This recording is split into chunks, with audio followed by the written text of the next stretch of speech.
All right, Simone, thank you. One investigation is underway after a late-night shooting yesterday in downtown Little Rock. The incident happening near the 300 block of President Clinton Avenue. Police say one victim was taken to the hospital with non-life-threatening injuries after being shot. We are working to learn more about the incident. You can stay with THV 11 News for the very latest. U.S. stock and oil futures are set to open despite new uncertainties in the Middle East, with a top Iran official warning Americans that, quote, soon will be nostalgic for $4 to $5 gas. Torian Small has the latest. Look, regardless, we win. Regardless what happens, we win. President Trump downplayed the significance of the talks with Iran as he made his way down to Miami yesterday, just hours before negotiations collapsed. As the situation in the Strait of Hormuz has sent global energy costs skyrocketing, AAA reports the price of a gallon of regular spiked 40% since the day before the war began. The president said in an interview Sunday that prices could remain high through November. So do you believe the price of oil and gas will be lower before the midterm elections? I hope so. I mean, I think so. It could be. It could be or the same or maybe a little bit higher, but it should be around the same. Higher oil costs are fueling a surge in inflation, according to a March report by the Bureau of Labor Statistics. New CBS polling shows the president's approval rating on his handling of inflation is down to 31%. The poll also found most Americans think gas prices have been a financial hardship since the start of the war. So I'll drive the extra 10, 15 minutes just to pay 40 cents less per gallon. Democrats blame the administration. Gas in Virginia was $2.81 40 days ago. It is over $4 now. Even if President declares victory tomorrow, those high gas prices will be with us for months. While Republicans caution Iran is still a threat. No one is willing to trade lower gas prices for Iran becoming a nuclear state.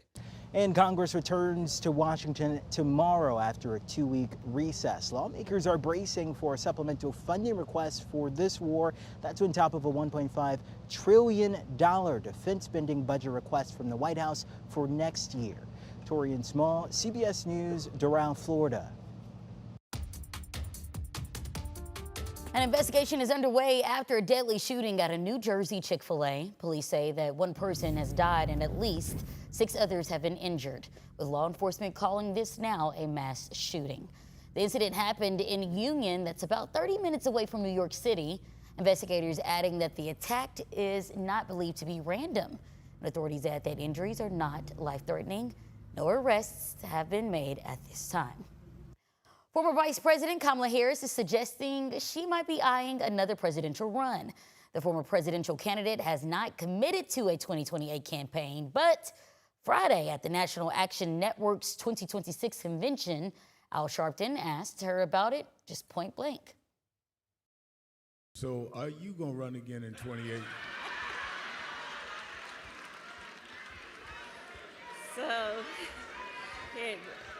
Okay, I tried to be subtle, but I just figured I'd go right well, at it. That's as subtle as Reverend Al Sharpton could ever be. We love you for many things, but not being subtle. Listen, I might. I'm thinking about it. Well, while speaking to the crowd, Harris outlined several points about what she thinks needs to be done in the country. The crowd was behind her and at some points chanting, "Run again." Harris won the Democratic nomination in 2024 after former President Joe Biden bowed out of the race. A Central Arkansas safety campaign is now underway in Faulkner County. The Put Your Phone Away or Pay push goes until Monday, April 13th. This initiative is to remind drivers of the dangers of using a cell phone while behind the wheel. It's a partnership with both Faulkner County Sheriff's Office and the National Highway Traffic Safety Administration. According to the agency, in 2022, more than 3,000 people died in distracted traffic accidents. Last week, we introduced you to the transformation underway along Little Rock's historic West 9th Street, a corridor once known as a hub for Black-owned businesses, music, and culture. Tonight, THV 11's Maya Ellison gives us a closer look at the businesses at the heart of that legacy and what this new initiative could mean for their future. My grandfather actually had a band and used to play at places like the Dreamland Ballroom and other clubs and lounges that were here on 9th Street. Bruce Brown can't help but reminisce. His business, Tribe Aesthetics, sits on that very same street, along with others, in a very similar fashion to what Little Rock's West 9th Street used to look like. Actually being here is almost like a full circle moment, being a part of the generation that had something to do with it from the beginning onset, and now it's revitalization. Like, it's super, super important to me. Considered as a hub for Black culture and success, 9th Street overflowed with shops, stores, music, and more. Today, those memories live on through photos and even stories. But a recent initiative from local organization Studio Maine brought history back around. And we thought that since the city adopted the Downtown Little Rock Master Plan last year, that this would be a timely and appropriate project focus for us. RISE director and architectural designer Ernest Banks says a national grant helped turn that vision into reality. Oh my goodness.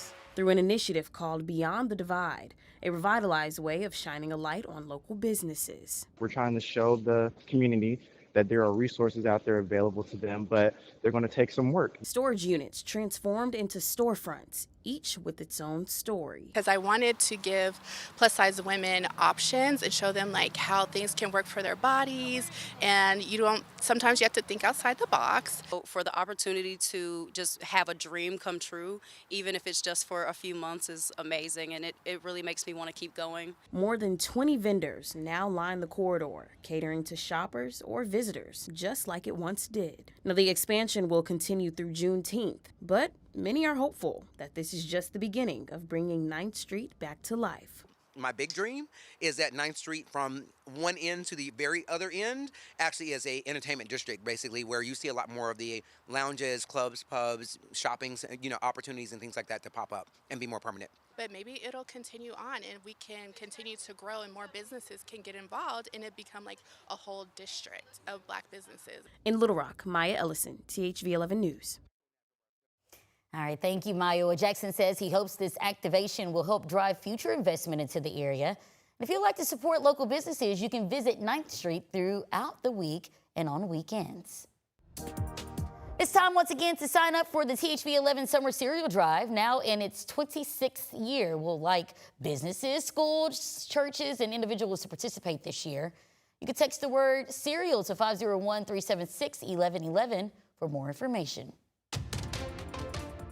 Well, it's Sunday once again, and it marks the wrap-up of the weekend box office returns, where the latest movies stand. That's still ahead on THV 11 News at 10. We've got a cloudy start to the week with the opportunity for a stray shower as temps climb to the lower 80s. Your 11-day outlook is coming up right after the break.